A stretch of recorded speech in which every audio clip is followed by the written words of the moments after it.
जिक्र हम पिछले 1 महीने से लगातार कर रहे हैं कि Absolutely. आईटी में सबसे पहले बॉटम बनाए, उसके बाद चलना शुरू हुआ। आज देखिए विप्रो ने कमाल किया है। बिल्कुल, और यही कमाल है, और कह सकते हैं कि यही तो फायदा है जब आप लीडर को फॉलो करते हैं।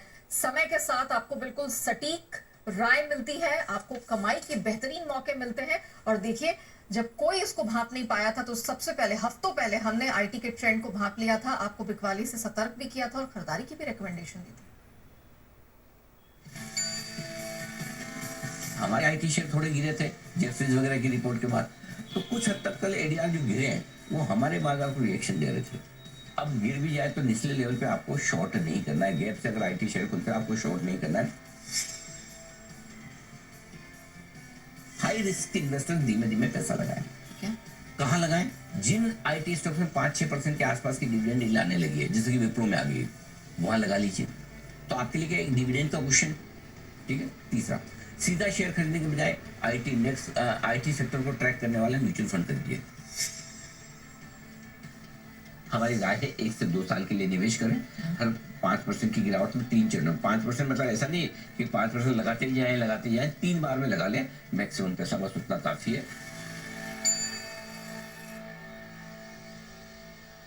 तो सब सारे हीरोज ही हैं, कोई विलन नहीं है? नहीं, है ना। एस्टर 1480 के आसपास ये है। जिन जिन कंपनियों के रॉ मटेरियल में कच्चे तेल के दाम बढ़ने से डर है, वो 1470 हो गया। क्या बात है, बहुत तेजी से घटा है। तो वहाँ पर नुकसान है। और इसमें एस्ट्रल हमारा एक आज का जीरो आप मानकर चल सकते हैं।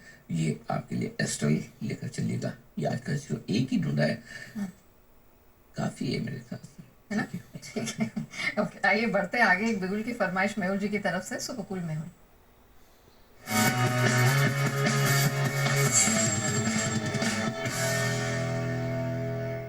बताएं मेहुल जी, क्या पसंद आ रहा है? नया जी, पीएसयू स्टॉक्स हमें पसंद है। बैंक ऑफ बड़ौदा हमने पिक फॉर द वीक भी कवर किया, आज अच्छा मूव ले रहा है। अभी जो अच्छा लग रहा है that is bank of India. 141 142 के रेंज में खरीदारी करनी है। 135 का लगाना है स्टॉप लॉस। टारगेट जो रहेगा 155 का रहेगा। खरीदारी इसलिए करनी है बिकॉज एक पॉजिटिव डाइवर्जेंस डेली चार्ट पर आरएसएम में देखने मिला है। 200 डेमा को रीटेस्ट कर एक रिवर्सल कैंडलस्टिक पैटर्न थर्सडे के सेशन में देखने मिली थी। आज उसके ऊपर ये ट्रेड करा, सो एक बाउंस के तैयारी कर रहा है। 155 160 तक का बाउंस एक गैप एरिया है, वहां तक आ सकता है। सो खरीदारी करनी है बैंक ऑफ इंडिया में।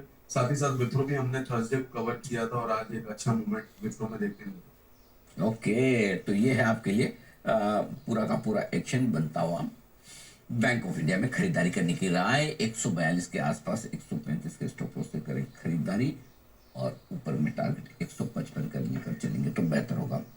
एक एक करके बैंक ऑफ इंडिया पे तो मेरा भी पूरा बिना शर्त समर्थन है।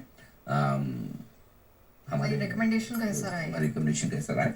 1 जनवरी 2025 को इस स्टॉक को हमने रिकमेंड किया था। वहां से भी इतनी गिरावट के बावजूद भी अब भी स्टॉक 38% अब भी ऊपर है। वंस अपॉन अ टाइम तो 70-80% तक हो गया था।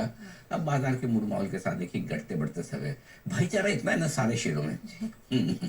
बड़े साथ साथ ना, मतलब सुख में भले साथ ना दे, दुख में सब साथ देते हैं। हाँ, गिरने में सब साथ देते हैं, खुशी में दे ना दे, दुख में सब साथ साथ दिए जाते। वेल डन, बहुत बढ़िया। आइए, जैन साहब हमारा सुख और दुख हमेशा दोनों में साथ देने वाले हैं, क्योंकि जैन साहब दुनिया के किसी भी कोने में हो, कोने में तो कहाँ से होंगे, खैर दुनिया ही गोल है, लेकिन जहां भी हो दुनिया में अपने जेम्स जरूर देते हैं। आइए एक बार फिर से जैन साहब के जेम्स।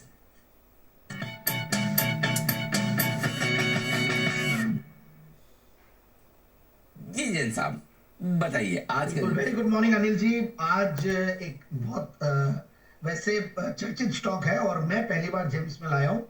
और नया आईपीओ था 2024 अक्टूबर में आया था, जब मार्केट्स पीक पे थे और स्टॉक्स भी पीक पे थे। और उसके बाद ये स्टॉक भी चला और मैं थोड़ा नीचे आने का इंतजार कर रहा था। और ये स्टॉक है Garuda construction and engineering limited, जो कि अच्छा खासा करेक्ट हो गया ऊपर के लेवल से। द बेस्ट पार्ट इज 250 के लेवल से आज हमें 150 के लेवल्स पे, 148 के लेवल से मिल रहा है। So I was waiting for that fall. और अब टेक्निकली भी एक ऐसे लेवल पे जहां पे रिस्क रिवॉर्ड रेशियो भी बढ़िया है। और उसके बाद हमने क्वार्टरली रिजल्ट्स देखे, वो बहुत बढ़िया, रेटिंग्स देखी कंपनी की, वो भी बढ़िया है।